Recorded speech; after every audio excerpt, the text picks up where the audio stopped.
बिस्मिल्लाहिर्रहमानिर्रहीम फ़इज़ा क़ज़यतुमुस्सलात फ़ज़्कुरुल्लाह क़ियामन व क़ुऊदन व अला जुनूबिकुम फ़इज़ा तुमअन्नतुम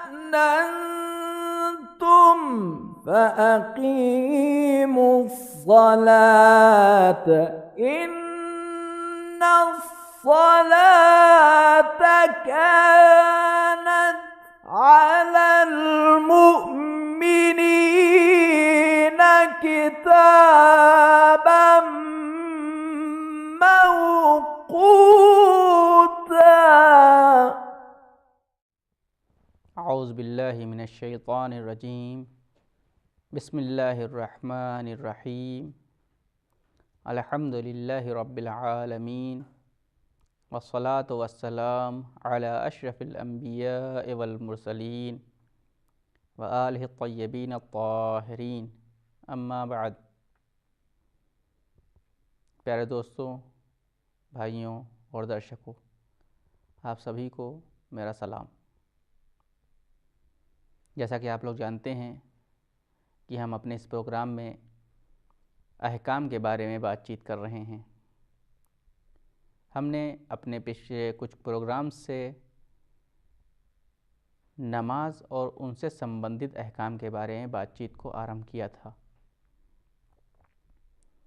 अभी जो पिछला प्रोग्राम था उसमें हमने मस्जिद के अहकाम के बारे में बातचीत आरंभ की थी और आपके सामने उन चीज़ों को बताया था, उन चीज़ों के बारे में जो अहकाम है आपके सामने बयान किए गए थे कि क्या क्या चीज़ें ऐसी हैं जो मस्जिद में करना हराम है और एक मुसलमान को, एक इंसान को मस्जिद में वो कार्य नहीं करने चाहिए। आज हम अपने इस प्रोग्राम में उसी मस्जिद के अहकाम या अहकाम मस्जिद को आगे बढ़ाते हुए बातचीत करेंगे। हम अपने इस प्रोग्राम में आपके सामने उन बातों को बताएंगे जो कार्य मस्जिद में करना मुस्तहब हैं और उन कार्यों के बारे में बताएंगे जो मस्जिद के अंदर करना मकरूह हैं और नहीं करना चाहिए। उसके बाद अगर हमारे पास समय बचता है तो हम अज़ान और इक़ामत के मसाइल के बारे में भी बातचीत करेंगे।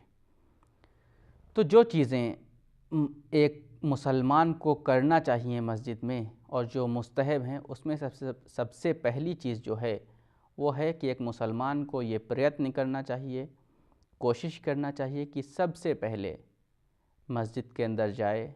ये अज़ान का समय जब होने लगे तो सबसे पहले प्रयत्न करे, सबसे पहले वो पहुँचे मस्जिद में।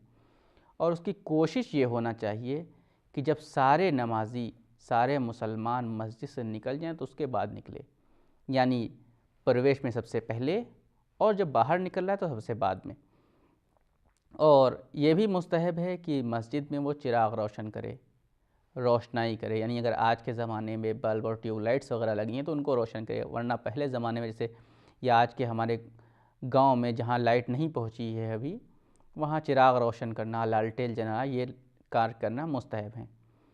और मस्जिद को साफ़ सुथरा बनाए रखना, जैसा कि हमने आपको पिछले किसी प्रोग्राम में ही बताया था कि इस्लाम ने स्वच्छता के ऊपर बहुत ताकीद की है और स्वच्छता का बहुत महत्व बयान किया है। यहाँ तक कि बास हदीसों में भी है, जैसे कहा गया है अन-नज़ाफ़तु मिनल ईमान, कि स्वच्छता और सफाई ईमान का एक अभिन्न अंग है। अगर कोई मुसलमान है तो वो स्वच्छ होगा। तो यहाँ पर भी वही बात कही गई कि एक मुसलमान को चाहिए कि वो स्थान जिस पे वो ईश्वर की बात कर रहा है, जहाँ पर वो नमाज के लिए जा रहा है, जिसको मस्जिद कहता है, उसकी साफ़ सफाई और स्वच्छता का ध्यान रखे। और जिस समय इंसान मस्जिद में प्रवेश करना चाहता है उसको चाहिए कि दाहिना कदम पहले मस्जिद के अंदर रखे और जब बाहर निकल रहा है तो बाएं कदम से बाहर निकले। जाते समय दाहिना और वापस आते समय बाएं पैर का ख्याल रखे, इस तरह से अंदर जाए और बाहर आए। और एक चीज़ जो मुस्तहब है कि जिस समय इंसान मस्जिद में प्रवेश करे तो 2 रकत नमाज़ पढ़े, जिसको नमाज तहिय्या मस्जिद कहते हैं। ये मस्जिद के सम्मान में 2 रकत नमाज़ पढ़े। यानी ये अच्छी बात नहीं है कि मसलन अगर इंसान किसी ऐसे समय जाता है जब नमाज का समय नहीं है, वो ऐसी मस्जिद जाता है, तो ये अच्छा नहीं है कि वो मस्जिद में जाए और जाके वापस चला आए बिना ईश्वर की इबादत किए हुए।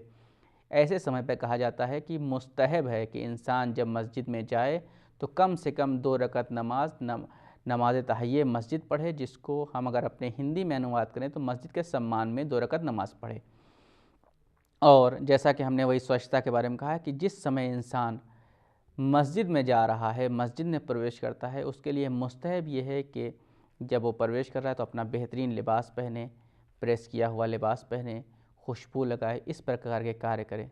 तो ये वो कार्य थे जो मुस्तहब हैं। इसके अलावा भी बहुत से कार्य हो सकते हैं जो मुस्तहब की श्रेणी में आए, लेकिन हमने आपके सामने सिर्फ संक्षेप में बताए उन कार्यों के बारे में जो अक्सर हमारे सामने पेश आते रहते हैं। ये सब वो कार्य थे जो मुस्तहब हैं।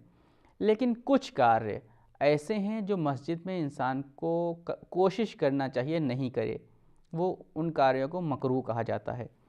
जैसे कि सबसे पहली चीज़ जो मकरूह है वो अज़ान का स्थान, जिसको हम गुलदस्ते अज़ान भी कहते हैं, अज़ान के स्थान को मस्जिद की छत से ऊंचा बनाना, ये मकरूह है। यानी मस्जिद की छत से ऊंचा नहीं होना चाहिए अज़ान कहने का स्थान।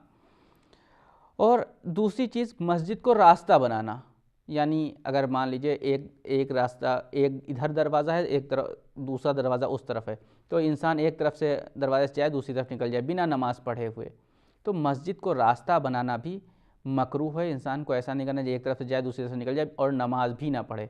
कम से कम अगर ऐसा कार्य कर रहा है तो कम से कम 2 रकअत नमाज तहिय्या मस्जिद उसको अवश्य पढ़नी चाहिए, ताकि ये कराहियत और ये जो मकरूह है वो समाप्त हो जाए। और मस्जिद में थूकना, नाक का फेंकना, इस प्रकार की गंदगी करना ये भी मकरूह है। मस्जिद में ये कार्य नहीं करना चाहिए। और अगर इंसान कर रहा है, जाहिर है जो हमने ऊपर बताया था कि मस्जिद को स्वच्छ रखे, साफ़ रखे, वो नहीं हो सकता, इसलिए इंसान को चाहिए ये कार्य न करे और ये मकरूह है। मस्जिद में सोना ये भी मकरूह है, मगर ये कि इंसान विवश हो, कभी कभी ऐसा होता है इंसान बहुत थका हुआ है, कोई स्थान नहीं है उसके पास सोने के लिए, तो सो सकता है, लेकिन ऐसे आम हालात में इंसान के लिए सोना मस्जिद में मकरूह है। मस्जिद में चीखना, चिल्लाना, तेज़ आवाज़ें बातें करना, इस प्रकार के कार्य नहीं करना चाहिए, ये मकरूह है। मस्जिद में बेचना, ख़रीदना और दुनियावी और सांसारिक मामलों के बारे में बातचीत करना, ये भी मकरूह है। एक मुसलमान को ये शोभा नहीं देता है कि वो मस्जिद में बैठ के इस प्रकार के कार्य करे। और जो चीज़ मकरूह है वो ये है कि अगर कोई इंसान मस्जिद का पड़ोसी है, मस्जिद के आसपास उसका घर है, तो उसके लिए ये अच्छा नहीं है कि वो मस्जिद को छोड़ के अपने घर में नमाज़ पढ़े, मगर ये कोई विवशता हो। अगर विवशता है तो ये मकरूह नहीं रह जाएगा, लेकिन अगर इंसान विवश नहीं है, अख्तियार है, तो उसको चाहिए कि वो घर के बजाय मस्जिद में नमाज़ पढ़े। तो ये वो चीज़ें थीं जो हमने आपके सामने बताई मस्जिद से मकरूह होने के संबंध में। इसके अलावा और बहुत सी चीज़ें हो सकती हैं जो मस्जिद में मकरूह हों, लेकिन हमने संक्षेप में आपके सामने कुछ चीज़ों को बताया जो मकरूह हैं। इसके बाद एक चीज़ और आती है जो कभी कभी, जैसे कि हमने आपको सामने बताया कि नमाज़ पढ़ना या मुस्तहब होता है या वाजिब होता है, लेकिन कभी कभी कुछ स्थान ऐसे होते हैं जहाँ पर इंसान को नमाज नहीं पढ़ना चाहिए और नमाज़ पढ़ना वहाँ पर मकरूह होता है।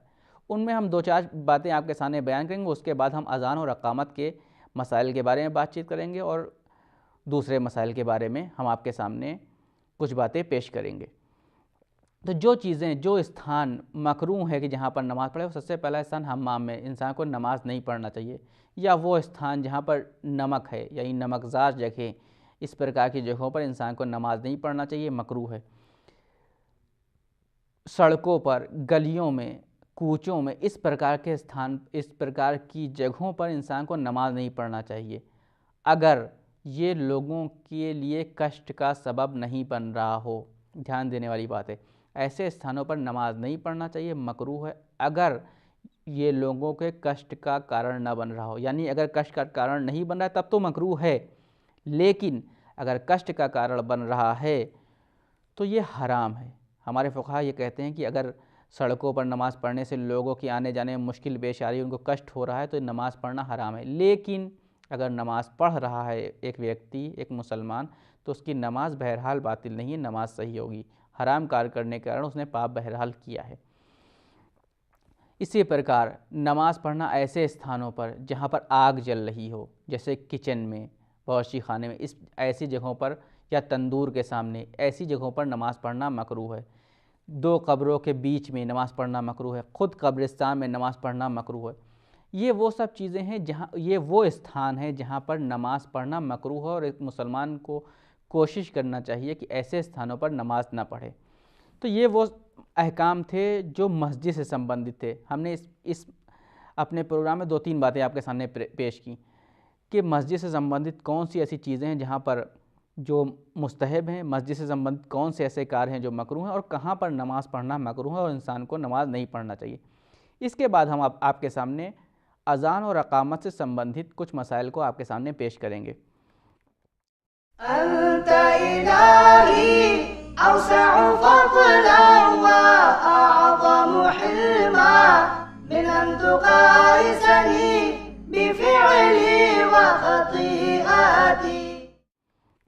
अज़ान और अक़ामत के लिए सबसे पहली चीज़ ये है कि कोई भी नमाज यौमिया, जिसको हम पंजगाना नमाज कहते हैं, 5 वक्त की नमाज के अतिरिक्त कोई भी ऐसी नमाज नहीं है जिसमें अज़ान और अक़ामत हो। सिर्फ़ एक ही ये जो 5 वक्त की सुबह, ज़ोहर, असर, मगरिब, इशा, ये जो नमाज़ें, सिर्फ़ यही नमाज़ें हैं जिसमें अज़ान और अक़ामत कही जाती है। इसके अलावा इस्लाम में कोई ऐसी नमाज नहीं जिसके लिए अज़ान और अक़ामत कही जाती हो। ये बात ध्यान रखने वाली बात है। और मुस्तहब है कि जब इंसान नमाज यौमिया, पंजगाना नमाज़ें, रोज़ाना की नमाज़ें पढ़ने के लिए खड़ा हो रहा है तो उसको चाहिए कि अज़ान और अक़ामत कहे, उसके बाद अपनी नमाज को आरंभ करे। और दूसरी बात यह है कि जिस समय इंसान नमाज पढ़ना चाह रहा है उस समय अज़ान और अक़ामत कहे। अगर नमाज के अलावा, नमाज के अतिरिक्त अज़ान और अक़ामत कहता है तो उसकी अज़ान और अक़ामत सही नहीं है, यानी ये नमाज के लिए किफ़ायत नहीं करेगी। यानी हम 1 घंटा पहले अज़ान और अक़ामत कहें, उसके बाद जाके नमाज़ पढ़ना चाहें, तो अगर हम उस समय नमाज़ पढ़ना चाहते हैं तो हमारे लिए आवश्यक ये होगा कि हम दोबारा उसी अज़ान और अक़ामत को कहें, फिर नमाज को पढ़ें। और एक बात जो ध्यान रखने वाली है, जिस समय इंसान अज़ान और अक़ामत कह रहा है, वो ये है कि अज़ान और अक़ामत के जो जुमले होते हैं उनके बीच बहुत अधिक फ़ासला नहीं होना चाहिए। यानी ऐसा ना हो कि अगर अल्लाहु अकबर पहला कहा तो दूसरा अल्लाहु अकबर इतनी देर लगा दी कि सुनने वाला कहे कि ये अज़ान और अक़ामत नहीं लगती। अगर बहुत ज़्यादा फ़ासला हो जाता है तो ये सही नहीं होगा, उसको दोबारा अज़ान और अक़ामत कहनी होगी। यानी बहुत ज़्यादा फ़ासले वाली अज़ान और अक़ामत मान्य नहीं है। और एक बात यार, अगर कहीं नमाज जमात हो रही है, किसी मस्जिद में अगर नमाज जमात हो रही है, कोई इंसान वहाँ पहुँचता है, तो अगर उस नमाज जमात के लिए पहले से अज़ान और अक़ामत कही जा चुकी है तो अब उसको दोबारा अज़ान और अक़ामत कहने की आवश्यकता नहीं है, बल्कि उसी अज़ान और अक़ामत को आधार बनाते हुए इंसान सीधे नमाज़ प्रवेश कर सकता है, सीधे नियत करके नमाज अपनी आरंभ कर सकता है। और इसी में एक चीज़ जो मुस्तहब है वो ये है कि जो मस्जिद का मुअज़्ज़िन है, जो अज़ान देता है, उसको ऐसे व्यक्ति को अज़ान के लिए चुना जाए जिसकी आवाज़ ऊंची हो, लोग सुन सकते हों, ख़ुद आदिल हो और वक्त को पहचानता हो। ये वो सिफ़ात हैं जो एक मुअज़्ज़िन के अंदर होना चाहिए। इन गुणों का होना आवश्यक है जिस समय एक मुअज़्ज़िन का चुनाव किया जा रहा है, इसका ध्यान रखा जाना चाहिए। और इसी में अज़ान और इक़ामत से संबंधित एक अंतिम मसला आपके सामने पेश कर दूं, उसके बाद हम अपने इस अध्याय को बंद कर देंगे कि ये हमारे मुस्लिम समाज में होता भी है। वो ये है कि जिस समय कोई बच्चा इस दुनिया में पैदा होता है तो उसके लिए मुस्तहब ये है कि उसके दाहिने कान में अज़ान कही जाए और बाएं कान में इक़ामत कही जाए। तो ये वो अहकाम थे जो अज़ान और इक़ामत से संबंधित थे। अब इसके बाद चूँकि हमारे पास थोड़ा समय बचता है, लिहाजा हम अब यहाँ से एक और नए अध्याय को खोलेंगे। वो है नमाज के वाजिबात, यानी कौन सी ऐसी चीज़ें हैं जो नमाज में वाजिब हैं। इसके बारे में हम आपके सामने बातचीत करेंगे और कुछ मसलों को आपके सामने यहाँ पर बयान करेंगे। उसके बाद अगर हमारे पास जो और मसाइल बचेंगे उनको हम अपने अगले किसी प्रोग्राम में बयान करेंगे। तो हर मुसलमान ये जानता है कि हमारी नमाज जो है वो शुरू होती जैसे ही नियत के बाद हमने तकबीरतुल इहराम कही, वहाँ से नमाज हमारी आरंभ होती है और जैसे ही सलाम कहा वहाँ पर नमाज समाप्त होती। तो ये दो चीज़ों के बीच में जो चीज़ें आएंगी वो हमारी नमाज कहलाई जाती है। और नमाज में 2 प्रकार के कार्य किए जाते हैं, यानी पूरी नमाज जिसमें जो कुछ भी किया जा रहा है वो या तो वाजिब है या मुस्तहब है। और जो चीज़ें नमाज में वाजिब हैं, जिसको अगर हम कहें, अगर हम गिनती में बयान करें तो 11 चीज़ें ऐसी हैं जो नमाज में वाजिब होती हैं। लेकिन वाजिब में एक चीज़ का ध्यान रखने वाली चीज़ है, वो ये है कि जो वाजिब चीज़ें हैं जिसको वाजिबात नमाज कहा जाता है, वो 2 प्रकार के होते हैं। कुछ वो हैं जो रुक्न हैं, कुछ वो हैं जो गैर रुक्न हैं।